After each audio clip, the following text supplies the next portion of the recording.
رسول اللہ صلی اللہ علیہ وسلم نے فرمایا کہ محرم کو آپ صلی اللہ علیہ وسلم نے شہر اللہ قرار دیا ہے. صحیح حدیث ہے کہ آپ صلی اللہ علیہ وسلم نے فرمایا, صحیح مسلم کی حدیث ہے کہ رمضان کے روزوں کے بعد سب سے زیادہ جو روزے افضل ہیں وہ شہر اللہ المحرم, اللہ کے مہینے محرم کے ہیں, یعنی اللہ کی طرف اس محرم کی نسبت کی جا رہی ہے, تو ایک بڑی فضیلت کی چیز ہے.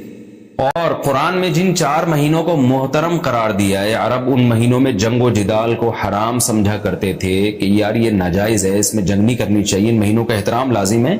ان میں 4 مہینوں میں محرم بھی ہے, محرم, رجب, ذی الحجہ, ذی قعدہ, ذی الحجہ, یہ 4 مہینے ہیں جو محترم ہے, لیکن اس میں پھر رجب بھی داخل ہے اور ذی قعدہ بھی اور ذی الحجہ بھی, تو یہ بھی ہے.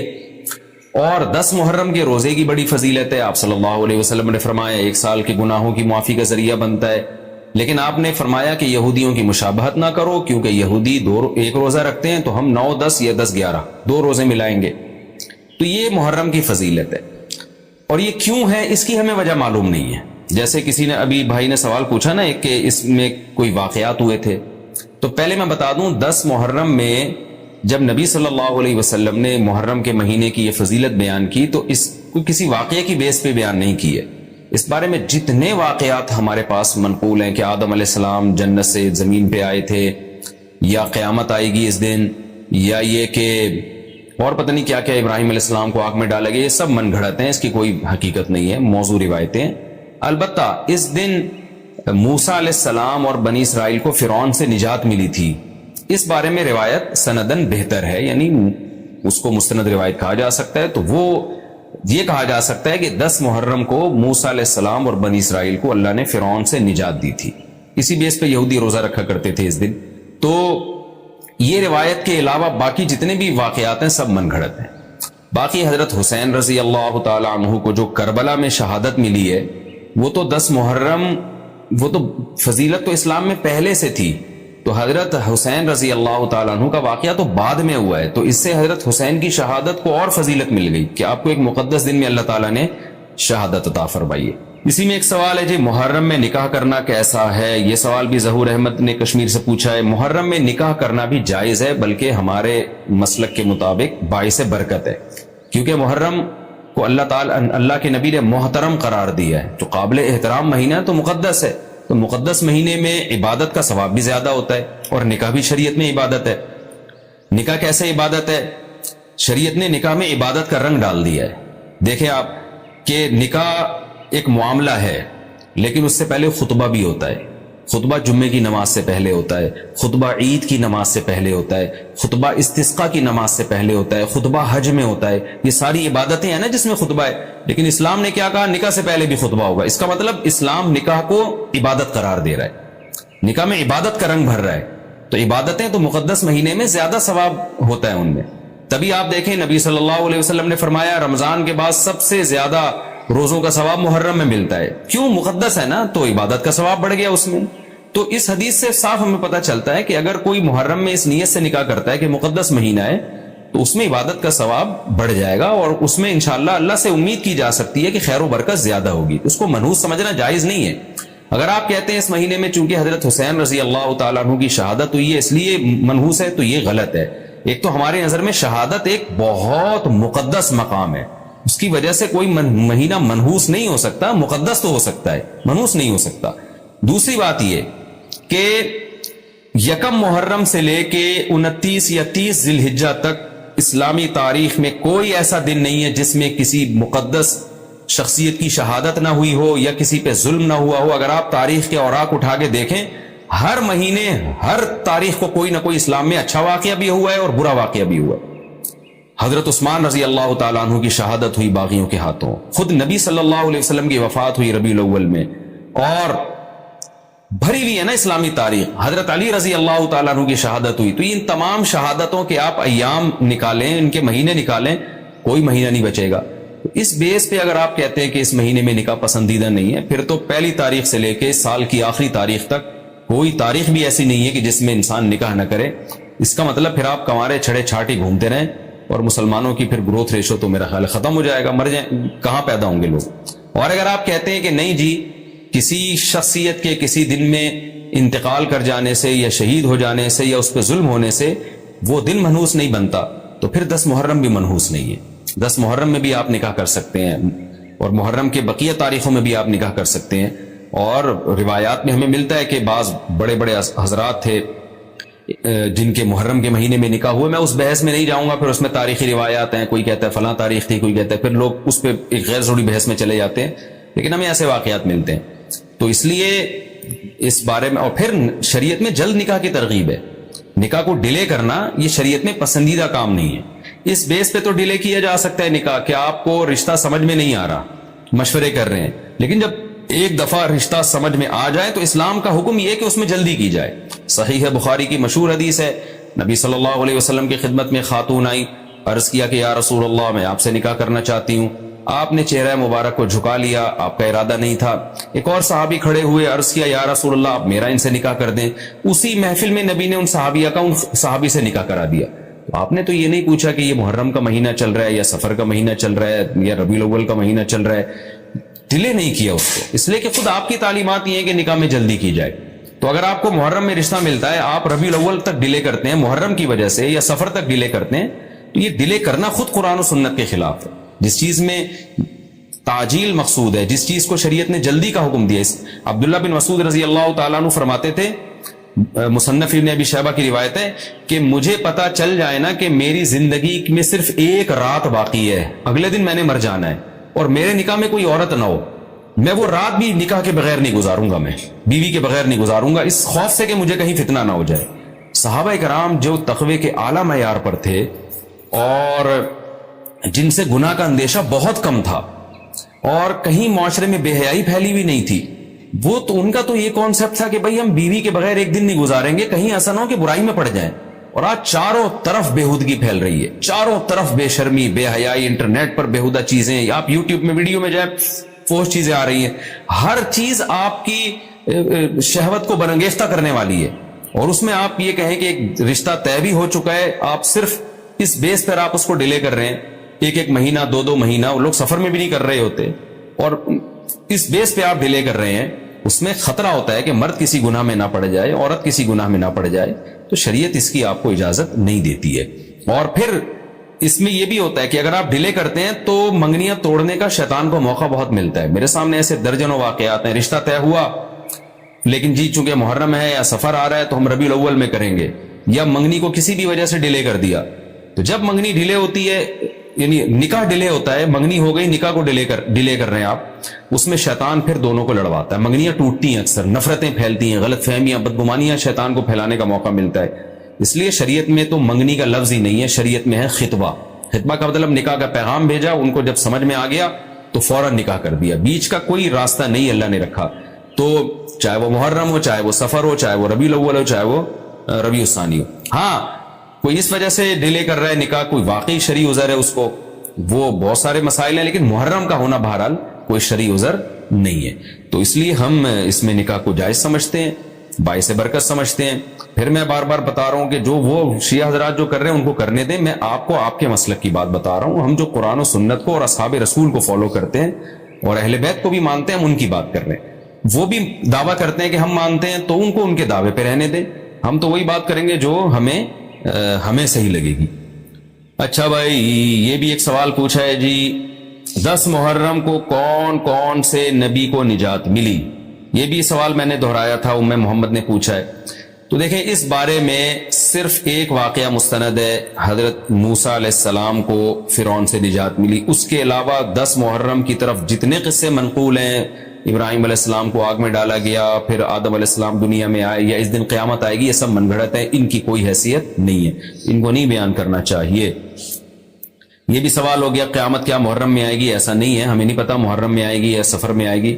سورہ طٰہٰ میں اللہ نے صاف طور پر بتا دیا کہ اکاد اخفیہا لتجزا کل نفس بما تسعی, میں قیامت کے دن کو چھپا دوں گا. اللہ نے کسی کو نہیں بتایا کس دن آئے گی, وہ آئے گی تو اچانک آئے گی. اچانک وہی چیز ہوتی ہے جس کی ڈیٹ کا ہمیں علم نہیں ہوتا. لا تأتیکم الا بغتہ, قرآن کہتے ہیں اچانک آئے گی.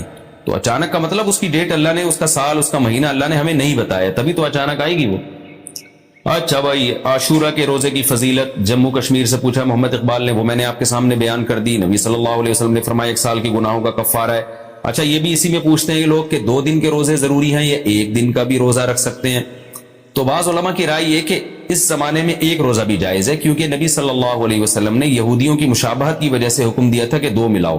اب یہودی یہ روزہ نہیں رکھتے، جو ہمیں جہاں تک نالج ہے، تو اب چونکہ وہ رکھتے ہی نہیں ہیں، لہذا اب 1 روزہ بھی اگر کوئی رکھ لے تو بھی ٹھیک ہے۔ 2 اچھا ہے، نہیں رکھا جاتا تو 1 بھی رکھ لے تو بھی امید ہے انشاءاللہ ثواب ملے گا۔ اچھا اس میں یہ بھی پوچھا ہے دسترخوان پہ، میں ابھی آ رہا ہوں، دسترخوان محرم میں وسیع کرنا کیسا ہے؟ لوگ وہ دسترخوان پہ کان لگا کے بیٹھے ہوئے ہوں گے، وہ دسترخوان کب آئے گا مارکیٹ میں؟ اچھا یہ بھی ایک سوال پوچھتے ہیں لوگ کہ جیسے بھائی نے پوچھا کہ 2 یعنی قضا روزے کی نیت کرنا، یہ راول پنڈی سے محمد اسماعیل نے پوچھا تھا۔ خوب سمجھ لیں، جن دنوں کا بھی کوئی فضیلت ہے نا روزہ رکھنے کی، جیسے پیر جمعرات کے روزے کی فضیلت ہے، ایام 20 کے روزے کی فضیلت ہے، اسی طرح 10 محرم کے روزے کی فضیلت ہے، اسی طرح 9 ذی الحجہ کے روزے کی فضیلت ہے، ان میں آپ قضا کی نیت نہیں کر سکتے۔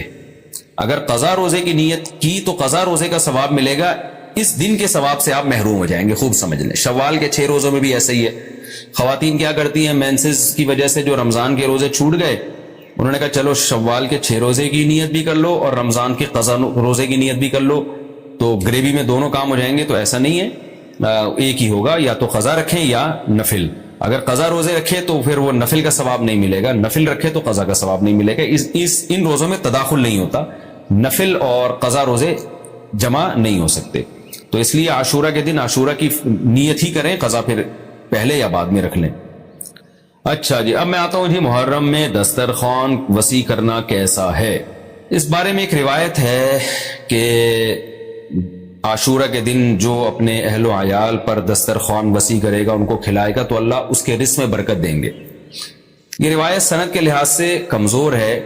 بعض علماء کی رائے یہ ہے کہ اگرچہ کمزور روایت ہے مگر فضائل میں چلتی ہے، تو کوئی اچھی نیت سے دسترخوان وسیع کر دے، وسیع کر رہا ہے نا، کوئی یتیم کے منہ سے نوالا تو نہیں چھین رہا نا، کھلا ہی رہا ہے، تو اگر کوئی گھر والوں پہ اس دن اچھا کھلا دے گا تو اس میں کیا حرج ہے؟ بعض علماء کی یہ رائے ہے، وہ بھی اصحاب علم ہے، لیکن بندہ ایک کو ہمیشہ سے ایک اشکال رہا ہے کہ جب ایک بالکل بے غبار صحیح حدیث ہمارے سامنے موجود ہے تو اس کے مقابلے میں ایسی کمزور روایت کو ہم کس بیس پہ ترجیح دے سکتے ہیں؟ ہمارے سامنے جو بے غبار اور بالکل مستند حدیث ہے، جس کی سند پہ کوئی کلام نہیں ہے، وہ ہے روزہ، عاشورہ کے دن روزہ رکھنا چاہیے۔ روزہ اور دسترخوان آپس میں جمع نہیں ہو سکتے، یعنی عاشورہ کے دن جب آپ دسترخوان وسیع کریں گے تو روزہ کیسے رکھیں گے؟ تو بعض لوگوں نے یہ تعویل کی ہے کہ افطاری میں کر لیں آپ، تو افطاری میں تو 10 تاریخ نہیں رہے گی نا، 11 شروع ہو جائے گی، وہ تو 11 محرم ہو جائے گی۔ بعض لوگوں نے یہ کہا کہ جی 9 محرم کو جب سورج غروب ہو تو عاشورہ کی رات کو دسترخوان وسیع کر لیں۔ تو حدیث کے ظاہر سے تو عاشورہ کا دن معلوم ہوتا ہے کہ جب عاشورہ والا دن شروع ہو چکا ہو، یعنی صبح صادق کے بعد، یعنی حدیث میں تکلفات کرنے پڑ رہے ہیں، اس کی تعویلات کرنی پڑ رہی ہیں۔ تو اس بارے میں علامہ ابن تیمیہ رحمہ اللہ کی رائے ہمیں بہت صحیح معلوم ہوتی ہے۔ انہوں نے یہ لکھا ہے کہ اصل میں ہوا یہ تھا کہ جب شیعہ حضرات نے عاشورہ کے دن کو منحوس سمجھنا شروع کر دیا کہ یہ منحوس دن ہے اور اس میں غم کا دن ہے، تو بعض سنیوں نے ان کے مخالفت میں نا اس کو خوشی کا دن منانا شروع کر دیا۔ یعنی ہوتا ہے نا، آپ کسی کی مخالفت میں حد سے تجاوز کرتے ہیں، تو انہوں نے خوشی کے دن کے لیے اس میں کھانے پینے کی روایتیں گھڑ لی، کھاؤ پیو کھلاؤ پلاؤ، تاکہ بالکل ان کی مخالفت ہو۔ تو حقیقت یہی معلوم ہوتا ہے کہ چونکہ صحیح حدیث میں روزے کا تذکرہ ملتا ہے اور روزہ اور کھلانا پلانا جمع نہیں ہو سکتے، اگر یہ جو دوسری عاشورہ کے میں کھانا کھلانے والی حدیث بھی بالکل بے غبار اور مستند ہوتی نا، تو ہم دونوں کو جمع کر کے تعویلات کر لیتے کہ جی افطار میں کھلا دو اور سارا دن روزہ رکھو، یا نابالغ بچوں کو دن میں کھلا دو اور بڑوں کو روزہ رکھوا دو، تو ہم تعویلات کرتے اگر یہ اسی ٹکر کی حدیث ہوتی۔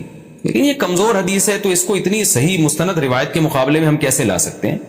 تو وہ ابن تیمیہ رحمہ اللہ کی بات کافی معقول معلوم ہوتی ہے کہ بعض شامی لوگوں نے یہ روایت کو گڑھا ہے صرف شیعہ لوگوں کی دشمنی اور مخالفت میں، کہ اس کو خوشی کا دن، تو عاشورہ کا دن تو نہ غم کا دن ہے نہ خوشی کا دن ہے، عبادت کا مقدس دن ضرور ہے، تو برکت کا دن ضرور ہے۔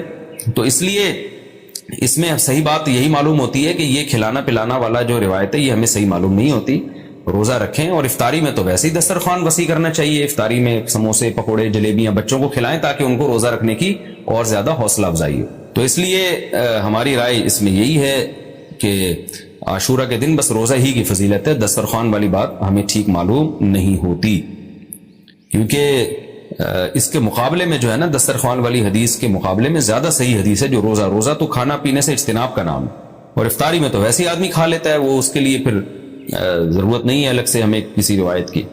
اچھا بھائی، اور بھی محرم کے حوالے سے لوگ سوال پوچھتے ہیں، کالے کپڑے بھی ہو گئے، اور کیا رہ گیا بھائی؟ حلیم رہ گیا۔ حلیم محرم میں حلیم بھی بناتے ہیں لوگ، تو بے اصل چیز ہے، بدعت ہے، وہ ثواب سمجھ کے کریں گے، بدعت ہے۔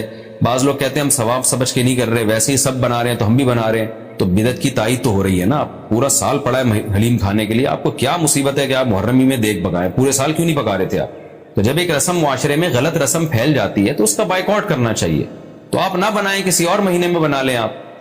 تو پوری رات دیگیں چل رہی ہوتی ہیں، مذہب کے نام پہ تو یہ کام نہ کیا جائے نا۔ اور جو لوگ کہتے ہیں مذہب کے نام پہ نہیں کر رہے، ہم تو ویسے انٹرٹینمنٹ کر رہے ہیں، تو یار کسی اور دن کر لو بھائی، تم پورا سال پڑا ہوا ہے نا، ہم نے کب کہا ہے کہ آپ دیگیں نہ پکائیں؟ آپ پکائیں، پوری رات گھوٹے لگائیں اس میں، کسی اور دن کر لیں آپ۔ اس لیے اسلام کو بچائیں خرافات سے، اسلام کو ہمارے ذمے ہے کہ ہم اسلام وہی ہے جو نبی لے کر آئے، الیوم اکملت لکم دینکم واتممت علیکم نعمتی ورضیت لکم الاسلام دینا۔ اللہ کہتے ہیں آج کے دن میں نے دین مکمل کر دیا۔ جب یہ آیتیں نبی پہ نازل ہو گئیں تو اس میں حلیم نہیں تھا، محرم کا حلیم، دین مکمل ہو چکا، اس کو رہنے دیں آپ۔ اور پھر وہی ہے کہ جب آپ روزہ رکھیں گے تو حلیم کھائیں گے کس وقت؟ رات کو آپ کھائیں گے، تو رات کو تو ویسے ہی کم کھانا چاہیے، سونے کے لیے اللہ نے رات بنائی ہے، کھانے پینے کے لیے تھوڑی بنائی ہے رات۔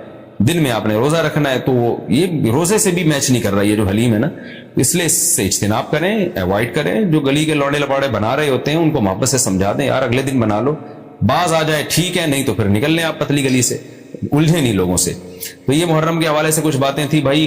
نبیل بھائی کوئی بات رہ تو نہیں گئی ہے آپ کے ذہن میں ہو تو بتا دیں، تاکہ یہ تو لوگوں نے جو سوال پوچھے تھے اس کے جواب تو میں نے دے دیا، آپ کے ذہن میں بھی کوئی سوال ہو تاکہ یہ ٹاپک کمپلیٹ ہو جائے۔ محرم میں جھاڑو لگانا جائز ہے؟ جھاڑو سے کیا ہوتا ہے؟ یہ کہہ رہے ہیں وہ لوگ کہتے ہیں محرم میں جھاڑو نہیں لگانی چاہیے۔ اچھا، محرم میں مرثیہ سننا اور غم منانا اور رونا، سینہ پیٹنا، نبی صلی اللہ علیہ وسلم نے تو گریبان چاک کرنے والوں پہ لعنت کی ہے، بخاری مسلم کی روایتیں موجود ہیں، لیس منا من شق الجیوب، جو گریبان پھاڑتا ہے وہ ہم میں سے نہیں ہے۔ تو یہ سینہ پیٹنا، نوحہ کرنا، نیاحہ پر تو بخاری مسلم کی صحیح احادیث موجود ہیں نوحہ پر کہ یہ حرام ہے، ناجائز ہے، اس لیے ہم اس کو جائز نہیں سمجھتے۔ ہم یہ کہتے ہیں کہ سیدنا حسین ابن علی رضی اللہ تعالیٰ عنہ کی تعلیمات کو فالو کریں آپ۔ تعلیمات تو زیرو ہیں ان کی تعلیم، ان کی تو اتنی بڑی داڑھی تھی سیدنا حسین ابن علی رضی اللہ تعالیٰ عنہ کی، وہ تو سخی تھے، وہ تو غیرت مند تھے۔ آج ہمارے یہاں سے غیرت ختم ہو گئی ہے، بہنوں کی وراثتیں کھا کے بیٹھے ہوئے ہم لوگ، اور انہی وراثتوں سے عمرے بھی ہو رہے ہوتے ہیں وراثت کھا کے۔ تو گھر میں گھر والوں کو ٹائم نہیں دیتے، غربا مساکین کا خیال نہیں ہے، نماز تکبیر اولیٰ کی پابندی نہیں ہے، ان چیزوں کو فوکس کریں۔ حضرت حسین رضی اللہ تعالیٰ عنہ نے تو کربلا کے میدان میں بھی نماز نہیں چھوڑی، اور آج خواتین شاپنگ کرتی ہیں نمازیں چھوڑ دیتی ہیں، کسی شادی میں جانا ہے بس میں بیٹھے ہوئے نمازیں چھوڑ دیتے ہیں۔ تو اللہ کا واسطہ تعلیمات کو فالو کریں، اہل بیت کی تعلیمات کو فالو کیے بغیر ہمیں کچھ بھی حاصل نہیں ہوگا۔ تو وہ کسی شاعر نے بڑی پیاری بات کہی ہے نا، شرط ایمان مصطفیٰ سے والہانہ پیار ہے، پیار لیکن پیروی ہے، پیروی دشوار ہے۔ مصطفیٰ صلی اللہ علیہ وسلم سے ایمان کی شرط ہے کہ آپ کو نبی سے بے پناہ محبت ہو، لیکن محبت کی دلیل کیا ہے کہ آپ فالو کتنا کرتے ہیں۔ تو اہل بیت سے محبت یہ ایمان کا حصہ ہے ہمارے، اس محبت کے بغیر آپ جنت میں نہیں جا سکتے۔ لیکن آپ میں محبت ہے یا نہیں ہے، یہ کالے کپڑوں سے یا سینہ پیٹنے سے پتہ نہیں چلے گا، اس کا پتہ اس سے چلے گا کہ آپ ان کو فالو کتنا کرتے ہیں۔ تو یہ چند احکامات تھے، لوگوں نے سوال پوچھے تھے مسائل میں، تو میں نے ان کے جوابات دے دیے، اور کچھ مسائل محرم کے حوالے سے اور بھی ہیں، پھر وہ بعد میں یاد آتے ہیں۔ ہاں، حلیم کو حلیم کہنا یہ بھی ایک سوال تھا۔ لوگ کہتے ہیں کہ جی حلیم اللہ کا نام ہے تو کھانے پینے کی چیز کو ہم حلیم کیوں کہتے ہیں؟ دیکھیں، جب اللہ کے لیے لفظ حلیم استعمال کیا جاتا ہے اس کا مفہوم کچھ اور ہوتا ہے، جب دیکھ کے لیے استعمال کیا جاتا ہے اس کا مفہوم کچھ اور ہوتا ہے۔ تو اس میں کسی کا تصور بھی نہیں جاتا کہ میں اللہ کا نام لے رہا ہوں۔ یہ بالکل ایسے ہی ہے جیسے اردو میں صلواتوں کا مفہوم کچھ اور ہے، ہم کہتے ہیں اتنی صلواتیں سنا کے چلا گیا، حالانکہ صلوات تو درود کو کہتے ہیں اور نماز کو بھی کہتے ہیں صلات۔ تو اب کیا یہ لفظ استعمال جائز نہیں ہوگا؟ ظاہر ہے جائز ہے، اردو میں اس کا مفہوم کچھ اور ہے، عربی میں اس کا مفہوم کچھ اور ہے، بلکہ بعض دفعہ ایک ہی زبان میں ایک لفظ دو مختلف معنوں کے لیے استعمال ہو رہا ہوتا ہے تو اس میں کوئی بھی پابندی نہیں لگاتا. جاریہ عربی میں باندی کو بھی کہتے ہیں, جاریہ عربی میں کشتی کو بھی کہتے ہیں, اور جو ہے اس طرح کی اور بہت ساری مثالیں ہمیں ملتی ہیں کہ ایک ہی لفظ مختلف معنوں کے لیے استعمال ہو رہا ہے. عین عربی میں آنکھ کو بھی کہتے ہیں, عین عربی میں گھٹنے کو بھی کہتے ہیں, عین عربی میں جاسوس کو بھی کہتے ہیں, عین عربی میں چشمے کو بھی کہتے ہیں, عین عربی میں سورج کی ٹکیا کو بھی کہتے ہیں, عین عربی میں سونے کو بھی کہتے ہیں. تو اس طرح بہت سارے نام مختلف معنوں میں استعمال ہوتے ہیں. موسیٰ کا جو لفظ ہے عربی میں استرے کو کہتے ہیں, بلیڈ جس سے حلق کیا جاتا ہے نا, حاجی لوگ جو سر منڈواتے ہیں اس کو موسیٰ کہتے ہیں. حالانکہ موسیٰ جو ہے حضرت موسیٰ علیہ السلام کا نام بھی ہے, لیکن جو عربی جو جانتا ہے جب وہ بلیڈ کے لیے موسیٰ کا لفظ استعمال کرے گا تو اس کے ذہن میں حضرت موسیٰ کا تصور ہی نہیں ہوگا. اور جب حضرت موسیٰ علیہ السلام کے لیے موسیٰ علیہ السلام موسیٰ کا لفظ استعمال کرے گا تو بلیڈ کی طرف اس کا دماغ ہی نہیں جائے گا. تو اس لیے یہ بالکل مضبوط بات نہیں ہے کہ حلیم چونکہ اللہ کا نام ہے لہذا وہ دیکھ کے لیے استعمال نہ کیا جائے. جب اللہ کا نام ہے تو اس میں دماغ ادھر نہیں آتا دیکھ کی طرف, جب دیکھ کے لیے استعمال کیا جاتا ہے تو اللہ کی طرف ذہن نہیں جاتا. یہ بالکل ایک الگ الگ معنی میں استعمال ہوتا ہے. تو اس لیے اتنا تکلف نہیں کریں, جتنی جو لا تشددوا فیشدد اللہ علیکم, صحیح حدیث ہے, اللہ نے نبی نے فرمایا اپنے اوپر خامخواہ کی پابندیاں مت لگاؤ ورنہ اللہ بھی لگانا شروع کر دے گا. اللہ بھی تمہارے اوپر پابندیاں لگائے گا. اللہ کیسے لگائے گا, یعنی اللہ بھی تمہیں مشکل میں ڈال دے گا. تو جتنا ہمیں اجازت دی گئی ہے اس کے اندر رہنا چاہیے ہمیں, اور خام میں ایسی کھود کریت کر کے اپنے اوپر پابندیاں لگواتے چلے جانا مشکل ہو جائے گی نا. اب حلیم ہی مشہور ہو گیا ہے تو اب آپ اس کو کیسے دلیم بولیں گے, وہ کچھ اور نہ اٹھا کے دے دے آپ کو. تو اس میں کوئی حرج نہیں ہے کہ کیونکہ لغت بتاتی ہے, زبان بتاتی ہے کہ کس وقت کس لفظ کا کیا معنی ہے. اس میں کوئی حرج نہیں ہے اگر آپ یہ حلیم کو حلیم ہی کہیں, کوئی گناہ نہیں ہے انشاءاللہ اس میں. اچھا, بعض لوگ یہ بھی کرتے ہیں, یہ کسی نے سوال پوچھا ہے, یہ ہمارے کیمرہ مین نے پوچھا ہے نبیل بھائی نے, کہ مجھے تو یقین نہیں آ رہا کہ ایسا بھی کرتے ہیں, لیکن یہ بتا رہے ہیں کہ بہت سارے سنی حضرات یہ کرتے ہیں کہ محرم میں امام بارگاہوں میں جا کے منتیں مانتے ہیں اور پھر اگلے سال ان منتوں کو پورا بھی کر رہے ہوتے ہیں جو بھی انہوں نے منتیں مانی ہوتی ہیں. تو دیکھیں یہ بھی حرام اور ناجائز عمل ہے.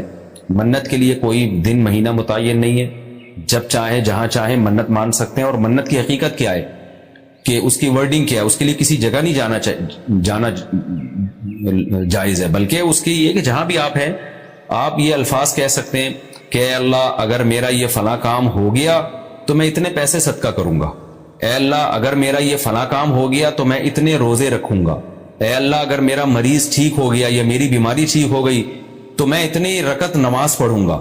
اس طرح کی منتیں ماننا جائز ہے. اس کے لیے امام بارگاہ یا مسجد یا کسی مزار پہ جانا حرام ہے. خوب سمجھ لیں, یہ گھر بیٹھے بیٹھے ہو سکتا ہے, یعنی اس کا کوئی جگہ شریعت نے منت کے لیے متعین نہیں کی ہے. اسپیشل اس کام کے لیے آپ مسجد جا رہے ہیں کہ یہ سوچ کے کہ وہاں جا کے منت مانوں گا تو شاید منعقد ہوگی, ایسا نہیں ہے. منت کہیں بھی ہو جاتی ہے. ہاں کوئی مسجد میں نماز کی نیت سے جائے کہ 2 رکعت پڑھ کے اللہ سے دعا مانگوں گا تو ایک الگ بات ہے, اس کے لیے مسجدیں ہیں. تو مزار تو اس کے لیے بھی نہیں ہے, وہ تو وہاں بالکل ہی حرام ہے. تو اس لیے آپ بدعت کی تائید میں امام بارگاہ جاتے ہیں اور وہاں منتیں مانتے ہیں تو یہ حرام ہے, ناجائز ہے. اس سے منت پوری نہیں ہوگی بلکہ الٹا اللہ کی طرف سے عذاب آ سکتا ہے آپ کے اوپر, کیونکہ اللہ نے جو کام جس طرح سے بتایا اسی طرح سے ہوگا. تو منت کا اصل طریقہ کیا ہے کہ عبادت کی نظر, اس کو عربی میں نظر کہتے ہیں, نظر. تو قرآن نے کہا ہے کہ یوفون بالنذر ویخافون یوما کان شرہ مستطیرا. ہمارے نیک بندے جب کوئی نظر مانتے ہیں تو اس کو پورا کرتے ہیں. اللہ نے جب کام کر دیا تو وہ نظر پھر آپ پوری کریں.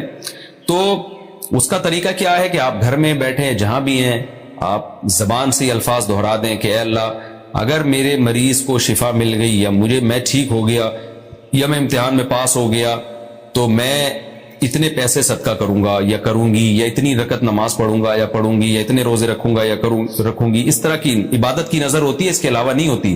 بعض لوگ یہ نظریں مان رہے ہوتے ہیں کہ میرا یہ کام ہو گیا تو داتا دربار پہ اتنی دیگیں چڑھاؤں گا. یہ نظر پوری کرنا بھی حرام ہے. کام ہو بھی جائے تو دیگیں چڑھانا جائز نہیں ہے.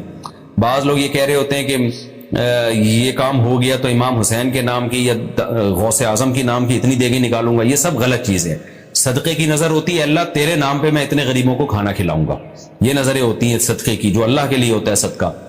تو اس میں یہ کہ کھانا کھلانے کی, صدقہ خیرات کی نظر ہو سکتی ہے, اور عبادت کی نظر ہوتی ہے. یہ جو مزاروں پہ جانے کی نظر اور فلاں پہ جا پہ چڑھاوا چڑھاؤں گا, یوں کروں گا, ایسے کروں گا, یہ جو اوٹ پٹانگ قسم کی نظریں آ رہی ہیں یہ حرام ہے, ناجائز ہیں.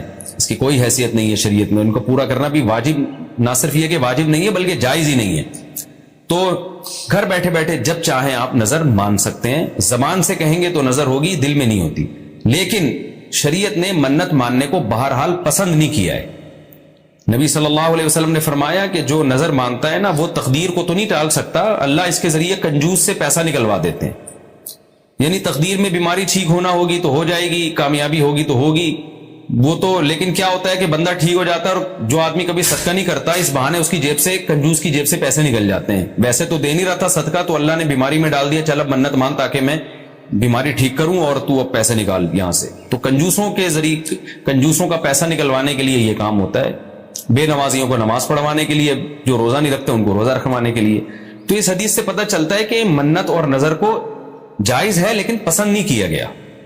علماء نے اس کی وجہ بیان کی ہے کہ یہ ایک طرح سے نا اللہ سے ایک طرح کا مقابلہ چل رہا ہے کہ اللہ میرے مریض کو یا مجھے ٹھیک کر دے تو میں اتنے روزے رکھوں گا. یعنی بارگیننگ ہو رہی ہے اللہ تعالیٰ سے کہ اگر نہیں ٹھیک کیا تو میں نہیں رکھتا, جا بھائی. اے اللہ اگر میں پاس ہو گیا نا تو میں 1,00,000 روپے صدقہ کروں گا, اگر نہیں ہوا تو ہم بھی صدقہ نہیں کر رہے. تو ایک طرح کا نا مقابلہ چل رہا ہے. ابدیت یہ ہے کہ اللہ تو مجھے پاس کرے گا تو بھی 1,00,000 روپے دوں گا, نہیں کرے گا تو بھی 1,00,000 روپے دوں گا, اس لیے کہ میں تو تیرا بندہ ہوں. لیکن تو مجھے ویسے ہی پاس کر دے امتحان میں, چاہے میں 1,00,000 دوں یا نہیں دوں, میں تو تیرا بندہ ہوں, میں تو فقیر ہوں. فقیر بارگیننگ تھوڑی کرتا ہے. سیٹھ صاحب آپ نے مجھے اگر 100 روپے دیے نا تو میں بھی آپ کا فلاں کام بنا دوں گا. فقیر کہتے ہیں اللہ کے نام پہ 100 روپے دے دو, میں فقیر پھٹا, پرانے کپڑے میرے, میں کیا کروں گا یار آپ کے لیے. تو اللہ سے بھی بھکاریوں کی طرح مانگنا یہ اللہ کو زیادہ پسند ہے. منت ماننا بھی جائز ہے لیکن پسندیدہ کام نہیں ہے. ہاں جس طرح سے امام بارگاہوں میں یا مزاروں میں جا کے منتیں مانی جا رہی ہیں وہ بالکل حرام ہے, بالکل ناجائز ہے. اور اس کے لیے محرم کا دن متعین کرنا یہ سمجھ کے کہ اس میں منت زیادہ پوری ہوگی, یہ بھی حرام ہے, ناجائز ہے اور بدعت کی تائید ہے. اس سے آپ سب لوگ اجتناب کریں, اس سے گناہ ملتا ہے. اچھا, یہ بھی محرم کے حوالے سے سوال پوچھے جاتے ہیں, جی کیا قربانی کا گوشت محرم سے پہلے ختم کرنا ضروری ہے؟ عاقب شاہ دبئی سے پوچھتے ہیں. جی کچھ لوگ کہتے ہیں قربانی کا گوشت محرم سے پہلے ختم ہو جانا چاہیے, کیا یہ بات صحیح ہے؟ نہیں, ایسا کچھ نہیں ہے. قربانی کا گوشت آپ پورے سال چلا سکتے ہیں اگر محفوظ رکھ رہے ہیں, لیکن وہی ہے کہ کھا لیں جلدی تو اچھی بات ہے, تازہ تازہ گوشت کھا لیں. محرم میں بھی بہت 2 مہینے ہو جاتے ہیں, تاخیر ہو جاتی ہے, تو اس لیے بہتر یہی ہے کہ پہلے کھا کے ختم کریں. لیکن اگر کوئی محفوظ بھی رکھتا ہے تو کوئی گناہ اس میں نہیں ہے.